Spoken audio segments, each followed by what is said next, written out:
वो दिन मेरी जिंदगी का सबसे बुरा दिन था जब मेरा पति इस दुनिया से चला गया। मेरा पति और उसका बड़ा भाई यानी मेरा जेठ, हम लोग एक ही घर में रहते थे और ये घर हम दोनों का था, यानी मेरे पति और मेरे जेठ के नाम था। लेकिन मेरे जेठ ने कभी इस बात को माना नहीं। उसने कहा कि ये घर तो बाबा ने मेरे नाम किया था।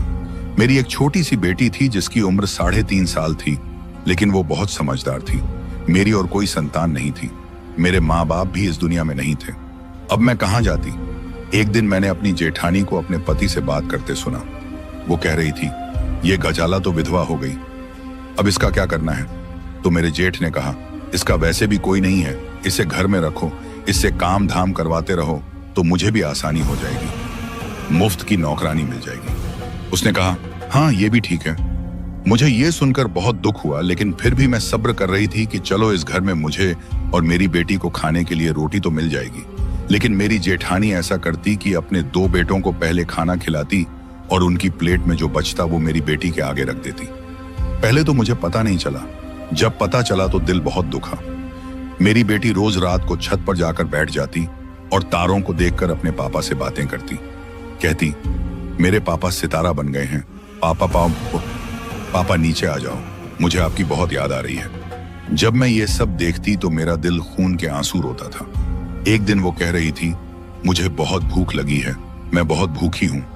मैं रोते रोते दूसरे कमरे में चली गई, लेकिन थोड़ी देर बाद मुझे अपनी बेटी की हंसी की आवाज आने लगी। वो इतनी खुशी से हंस रही थी। जब से मेरा पति इस दुनिया से गया कोई 6 महीने हो गए थे, मैंने उसे खुशी से हल्का सा मुस्कुराते हुए भी नहीं देखा था। लेकिन आज वो ऐसे हंस क्यों रही थी? जब मैं गई तो वो अकेली बैठी थी। मैंने पूछा, क्या कर रही हो माहिन? वापस आ जाओ, किसके साथ हंस रही हो?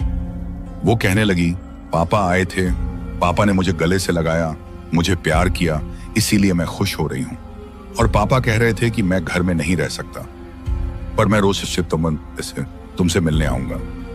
मैंने उसे गले से लगाया और सोचा, जो चले जाते हैं वो कहां आते हैं, लगता है बेचारी ने कोई सपना देखा है। मैंने कहा, ठीक है, अब तुम नीचे आ जाओ। उन्होंने हमें ऊपर वाला कमरा दिया हुआ था। ऊपर सिर्फ एक कमरा और एक खुली सी छत थी। बाथरूम भी नहीं था और कोई छोटा सा किचन भी नहीं था, वरना मैं कुछ काम कर लेती और अपने लिए खाना पानी अलग कर लेती। ये 3री मंजिल बनती थी और ये कमरा स्टोर रूम था, लेकिन थोड़ा बड़ा था। नीचे वाले एक पोर्शन में पहले मैं अपने पति के साथ रहती थी। मेरी जेठानी ने उस पर भी कब्जा कर लिया और अपनी बहन के परिवार को वहां बुला लिया। उसकी बहन के भी 2 बेटे थे।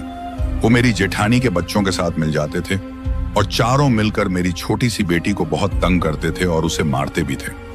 अगले दिन सुबह से ही मेरी बेटी ने शोर मचा रखा था कि रात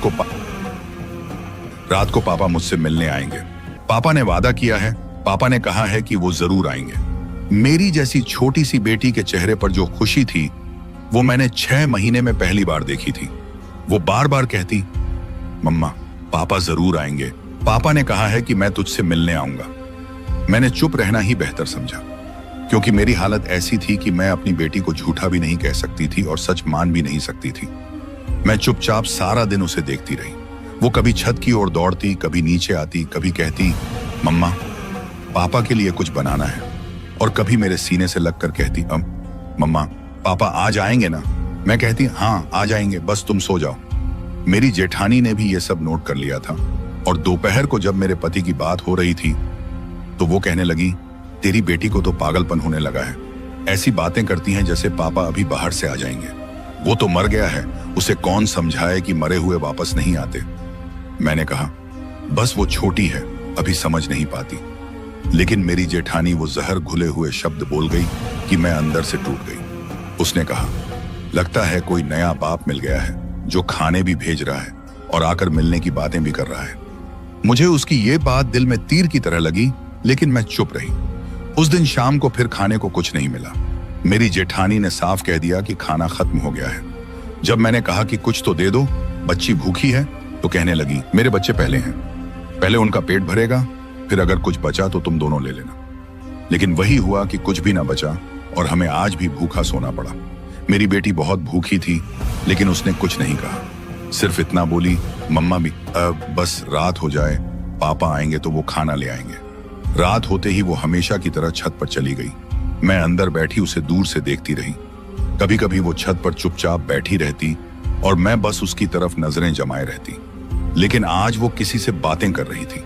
मैं सुन नहीं पा रही थी, लेकिन वो बार बार हंस रही थी और कुछ कह रही थी।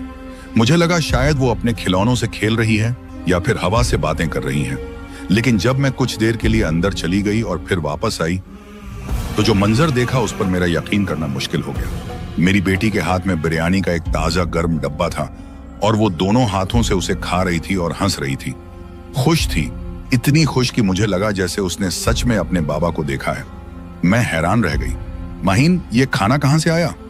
उसने कहा, बाबा लाए हैं। बाबा मेरे पास आए थे, बाबा ने मुझे खाना दिया।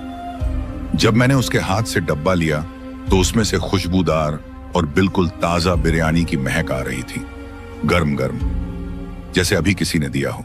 मैंने छत के आसपास देखा, लेकिन वहां कोई इंसान नहीं था। और माहीन तो इतनी छोटी थी कि छत से नीचे या किसी दूसरी छत पर जा ही नहीं सकती थी। फिर यह खाना आया कहां से? मैंने कहा, माहीन सच्ची सच्ची बताओ, खाना कहां से आया है? तुम्हें किसी ने दिया है क्या? उसने कहा, हाँ अभी बाबा ने दिया है।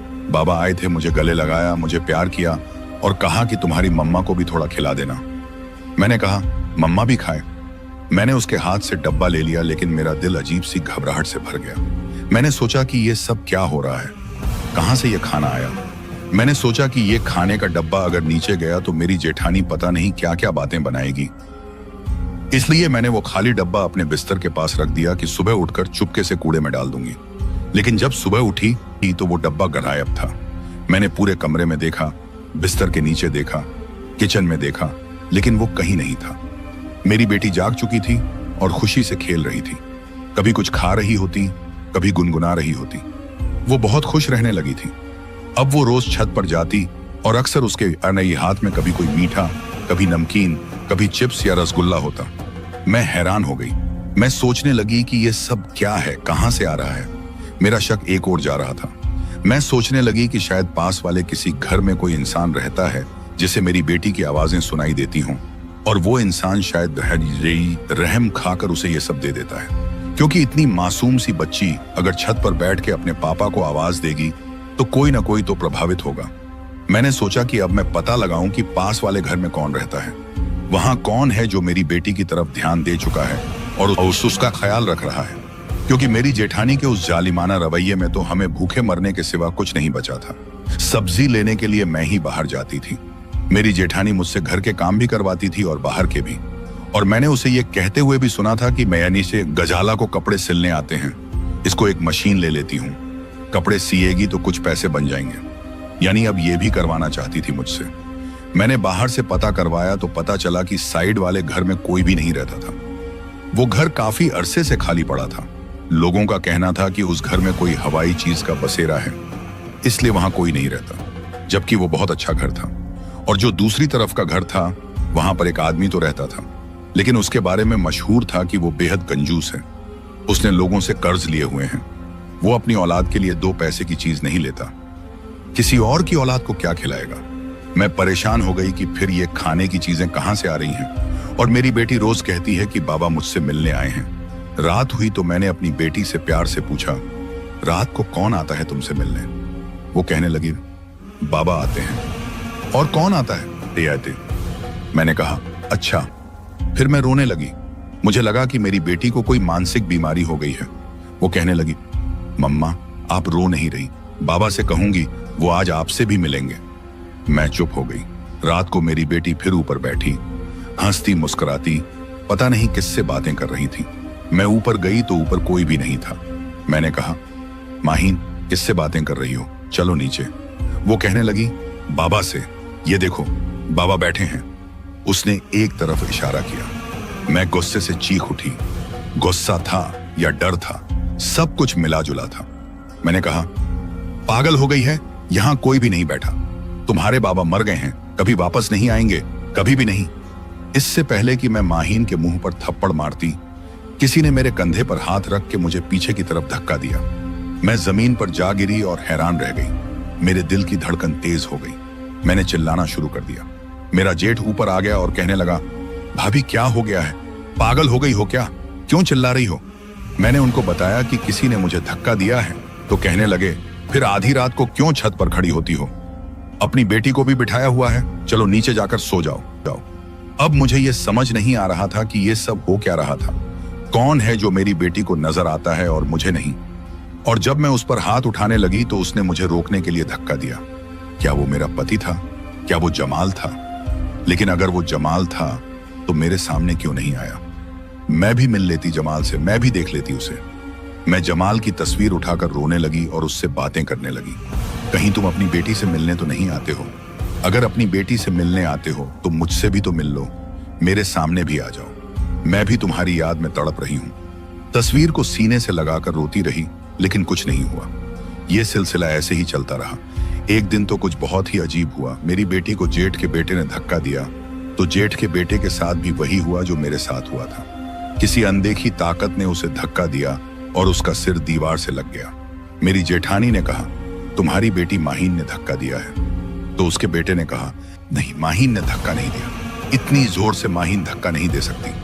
मेरी जेठानी ने कहा, तुम्हारी बेटी पर कोई भूत प्रेत आ गया है, पागल हो गई है ये, इसे घर के अंदर रखा करो, मेरे बच्चों से दूर रखो इसे। मैं समझ गई कि अब ये बहाना बनाकर मुझे और मेरी बेटी को इस घर से निकाल देगी कि हमारे ऊपर कोई साया है। मेरी बेटी रोज रात को बहुत खुश होती, जैसे किसी के आने की खबर हो, जैसे वो किसी का इंतजार करती हो। दिन भर चुप रहती, लेकिन शाम होते ही चहकने लगती थी।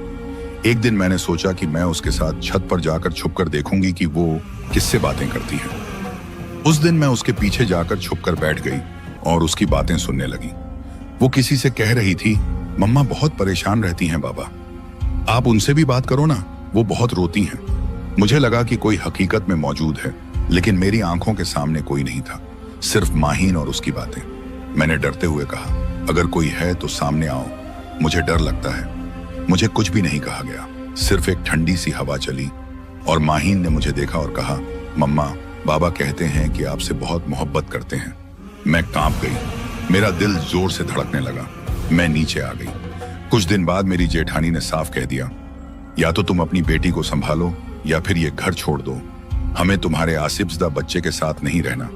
तुम लोगों का साया भी हमारे बच्चों पर पड़ा तो हम बद्दुआ देंगे। मैंने अपनी बेटी का हाथ पकड़ा और वो घर छोड़ दिया। मेरे पास कोई ठिकाना नहीं था, लेकिन मैं यही चाहती थी कि मेरी बेटी के साथ कुछ बुरा न हो। मेरे पति की रूह वाकई आती थी या मेरी बेटी का वहम था, मैं नहीं जानती। लेकिन मैं ये जान गई थी कि जब दुनिया खुद गर्ज हो जाती है तो मरने वाले भी साथ छोड़ने को तैयार नहीं होते। वो कहीं ना कहीं हमारी हिफाजत कर रहे होते हैं। मेरी बेटी बहुत खुश रहती थी, लेकिन मैं अंदर से बहुत परेशान थी।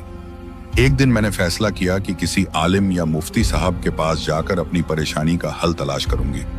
मैंने सुना था कि मस्जिद के पास एक बुजुर्ग मुफ्ती साहब बैठते हैं जो लोगों की रूहानी समस्याएं हल करते हैं। इसलिए मैंने हिम्मत करके उनके पास जाने का फैसला किया। मैंने अपना मसला उनके सामने खुलकर बयान किया कि मेरी बेटी को कोई नजर आता है।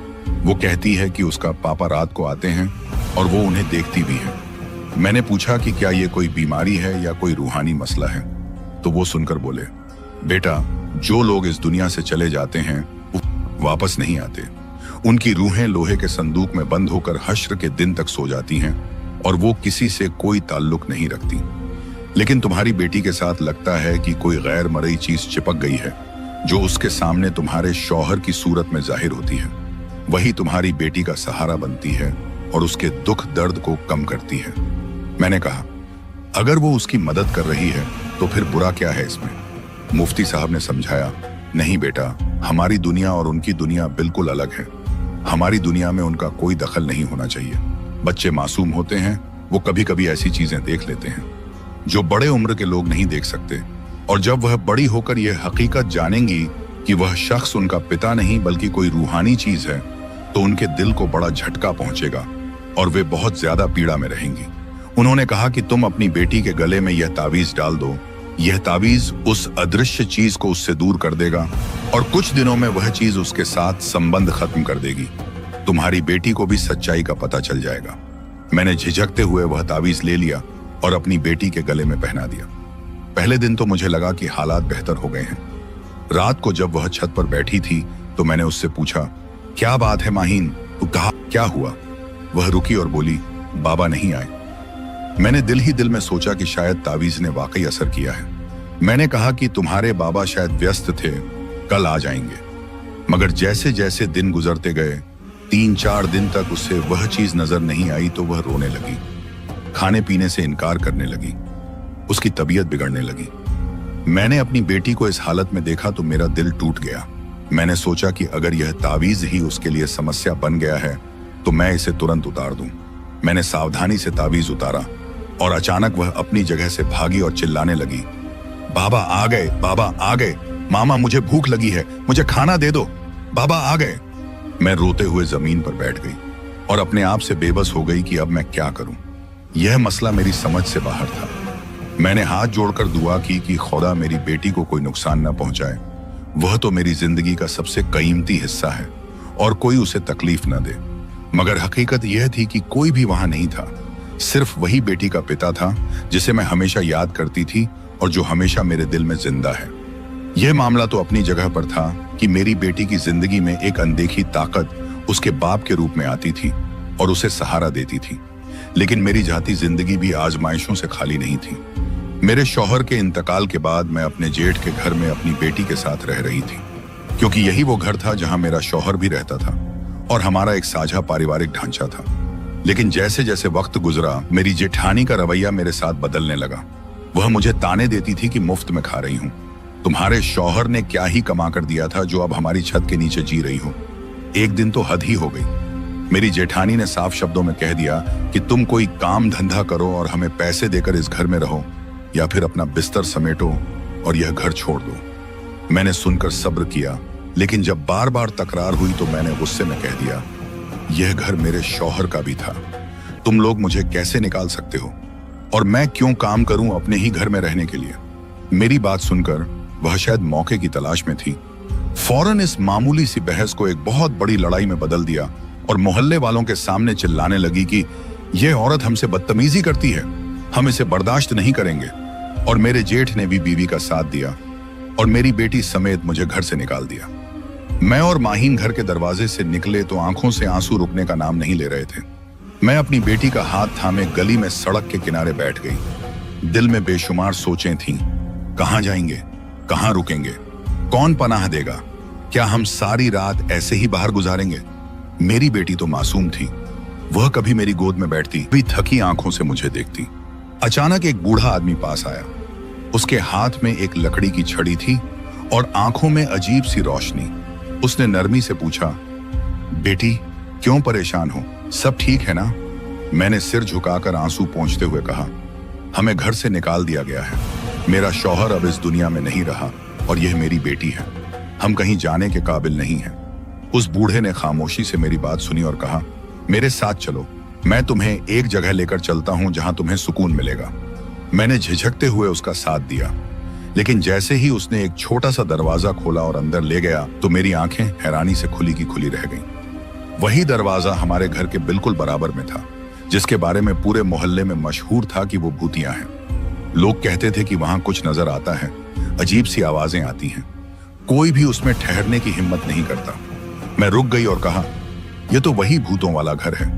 उसने हंसते हुए कहा, नहीं ऐसा कुछ नहीं है, यह घर तुम्हारे लिए है, तुम इसमें रहो, यहां सब कुछ मौजूद है। और जैसे ही मैं अंदर दाखिल हुई तो हैरानी के पहाड़ टूटने लगे। घर में सब कुछ मौजूद था, राशन से भरी अलमारियां, गैस जल रही थी, पानी आ रहा था, बिजली की रोशनी से पूरा घर रोशन था और एक तरफ एक बड़ी सी मशीन रखी थी, शायद कोई आधुनिक सिलाई मशीन। उस पर कपड़े बहुत तेजी से सिलते होंगे। मैंने बूढ़े को देखा और पूछा, आप कौन हैं और यह सब क्या है। वह मुस्कुराया, उसके चेहरे पर एक अजीब सी नूरानियत थी। कहने लगा, मैं कोई बुरा इंसान नहीं हूं, बल्कि मैं इंसान ही नहीं हूं, मैं एक जिन्न हूं। जब तुम्हारी बेटी यतीम हुई और वो अपनी मासूम आंखों से अपने पिता को ढूंढती थी तो मेरे दिल पर बहुत असर हुआ। मैंने उसके पिता का रूप धारण करके उससे संपर्क किया, क्योंकि जज्बात दिल से जुड़े होते हैं और दिल तो दिल होता है, चाहे किसी का भी हो। मैंने उसे वही चेहरा दिखाया जिसे वो पहचानती थी और जिससे उसे प्यार था। लेकिन अब मैं तुम्हें सब कुछ सच बता रहा हूं ताकि तुम उस पर शक न करो और अपने दिल को मजबूत रखो। मैं अब भी उससे मिलूंगा, लेकिन एहतियात से, ताकि उसके दिमाग पर कोई असर न पड़े, वो अपनी मासूम दुनिया में खुश रहे। और यह घर मैं तुम्हें देता हूं, इस घर की रोशनी कभी बंद नहीं होगी, गैस, पानी, राशन कभी खत्म नहीं होगा। यह मशीन तुम्हारे लिए है। तुम इस पर मोहल्ले की औरतों के कपड़े सिलो। तुम्हें कोई थकान नहीं होगी और तुम अपनी मेहनत से खाओगी। मैंने तुम्हारे रिश्तेदारों के दिमाग भी बदलने का इंतजाम कर लिया है। वे खुद अपने हिस्से लेकर तुम्हारे पास आएंगे और तुमसे माफी मांगेंगे। मैं तुमसे बस इतना चाहता हूं कि अपनी बेटी माहीन का ख्याल रखना और कभी किसी को यह मत बताना कि तुम्हारे साथ क्या हुआ है। यह सब सुनकर मैं स्तब्ध रह गई। मेरे शरीर में सिहरन दौड़ गई। मेरी रीढ़ की हड्डी में एक ठंडी लहर उतरी और मैं डर के मारे बेहाल हो गई। लेकिन इतनी शफकत और वजाहत के बाद मेरा डर कम होने लगा। अचानक वो बूढ़ा आदमी गायब हो गया और जब मैंने पलट कर देखा तो माहीन सोफे पर सो रही थी। शायद उसी ने उसे आराम से उठाकर लिटाया था। मैं उसके पास जाकर बैठ गई, उसके सर पर हाथ रखा और मेरी आंखों से आंसू बहने लगे। मैंने सजदे में जाकर अल्लाह का शुक्र अदा किया कि उसने मेरी मदद के लिए एक गैर मरई दृश्य जरिया भेजा। उस दिन के बाद हम उसी घर में रहने लगे। यहाँ वाकई न तो बिजली जाती थी, न पानी रुकता था, न कभी गैस बंद हुई और न कभी राशन कम हुआ था। मैंने वो मशीन इस्तेमाल करनी शुरू कर दी और मोहल्ले की औरतों के कपड़े सिलने लगी। उस मशीन में कुछ ऐसा जादू था कि कपड़े पलक झपकते ही सिल जाते थे और मुझे थकान भी महसूस नहीं होती थी। मैं अपने हाथ से कमाई करने लगी और लोगों को यही लगता कि मैं मेहनत करके गुजारा कर रही हूँ। 2-4 महीने ही गुजरे थे कि मेरे जेठ और जेठानी घर आए और कुछ पैसे लेकर मेरे सामने बैठ गए। उनके चेहरों पर नदामत, पछतावा थी।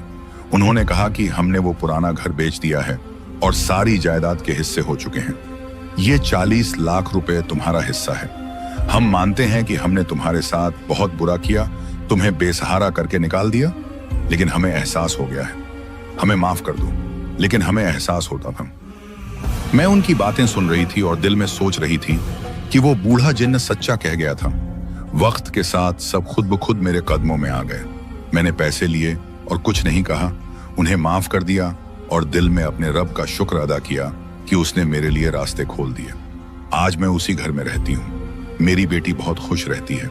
उसकी मुस्कुराहट वापस आ चुकी है। वो कभी कभी अब भी कहती है, मामा बाबा रात को मिलने आते हैं और मेरे लिए खिलौने भी लाते हैं। मैं मुस्कुराकर उसके माथे को चूम लेती हूँ और सोचती हूँ कि जिस रब ने यतीम की आंखों में खुशी रखी हो, वो कभी हमें अकेला नहीं छोड़ता। मेरी जिंदगी अब सुकून में है और हर दिन एक नेमत बनकर आता है। माहीन की हंसी मेरे लिए सबसे कीमती चीज है, जिसके लिए मैं हर आजमाइश सहने को तैयार हूँ। अपने शौहर की वफात के बाद जिंदगी एक बंद गली की तरह लगने लगी थी, जहां न रोशनी थी न कोई रास्ता। मुझे लगता था कि शायद अब सांसें तो चलती रहेंगी मगर जीने का जज्बा मर जाएगा। मैंने अपने दिल को बहुत समझाया कि वो अब कभी वापस नहीं आएगा। वसीरा, लेकिन ये दिल भी कैसा जिद्दी है। बार बार उसी दरवाजे की तरफ देखता है जहां से वो आखिरी बार रुखसत हुआ था। दिल में एक अजीब सी उम्मीद पलती रही कि शायद कोई मौजज़ा हो जाए, शायद वो वापस आ जाए, या शायद मेरी आंख खुले और सब कुछ एक ख्वाब साबित हो। लेकिन ऐसा कुछ नहीं हुआ। दिन महीनों में और महीने सालों में बदलते गए, लेकिन उसकी याद वैसी ही ताजा रही जैसे वो कल ही की बात हो। मैंने कभी दूसरा निकाह करने का नहीं सोचा। हालांकि समाज वालों ने कई बार कहा कि जवान हो, अकेली हो, बच्ची की भी जिम्मेदारी है, कोई सहारा हो जाएगा। लेकिन मैंने इनकार कर दिया क्योंकि मैं जानती थी कि मेरा दिल और मेरी रूह सिर्फ उसी के साथ बंधी है। मैंने अल्लाह से दुआ की, या रब, उसका बदला कोई और ना बने। मैं उसी का इंतजार करूं, उसी के लिए अपने आप को संवारूंगी, उसी के नाम पर अपनी जिंदगी गुजारूंगी। और जब कयामत का दिन आए तो मुझे उससे मिला देना, ताकि मैं उसे कह सकूं कि मैंने तुम्हारे वादे निभाए। तुम्हारे बाद किसी और को अपनी जिंदगी में दाखिल नहीं किया। तुम्हारे नाम की लाज रखी, तुम्हारी बेटी को तुम्हारे तरीके से पाला, तुम्हारी गैर मौजूदगी को महसूस किया, लेकिन कभी शिकवा नहीं किया। मैंने तुम्हारे बाद भी तुम्ही को जिया। यह दुनिया तो एक इम्तिहान गाह है। वक्त ने मुझे बहुत कुछ सिखाया, बर्दाश्त करना भी और खुद पर काबू रखना भी। लेकिन एक चीज जो हमेशा मेरे साथ रही और रही, वो तुम्हारी याद थी। जब कोई नहीं होता तो मैं तुम्हारी बातें करके दिल को तसल्ली देती थी। जब कोई रास्ता नहीं होता तो तुम्हारा चेहरा याद आता और हौसला देता। तुम्हारे बिना जीना आसान नहीं था, लेकिन तुम्हारे लिए जीना जरूरी था, इसलिए जीती रही। तुम्हारी बेटी की मुस्कान में तुम्हारी परछाई देखती हूँ और हर बार दिल कहता है कि तुम मेरे आसपास हो। शायद दिखाई नहीं देते, मगर मौजूद जरूर हो। और बस इसी उम्मीद पर जिंदगी गुजर रही है कि एक दिन तुमसे दोबारा मुलाकात होगी। एक दिन ऐसा जरूर आएगा जब तुम मुझे लेने आओगे, जब मैं तुम्हारे पहलू में बैठकर अल्लाह का शुक्र अदा करूंगी कि दुनिया में जो कमी रह गई थी वो आखिरत में पूरी हो गई। मेरे सब्र का सिला मुझे तुम्हारे साथ की सूरत में मिल गया, और तब जाकर मेरी जिंदगी भी मुकम्मल हो जाएगी और मेरी आखिरत भी।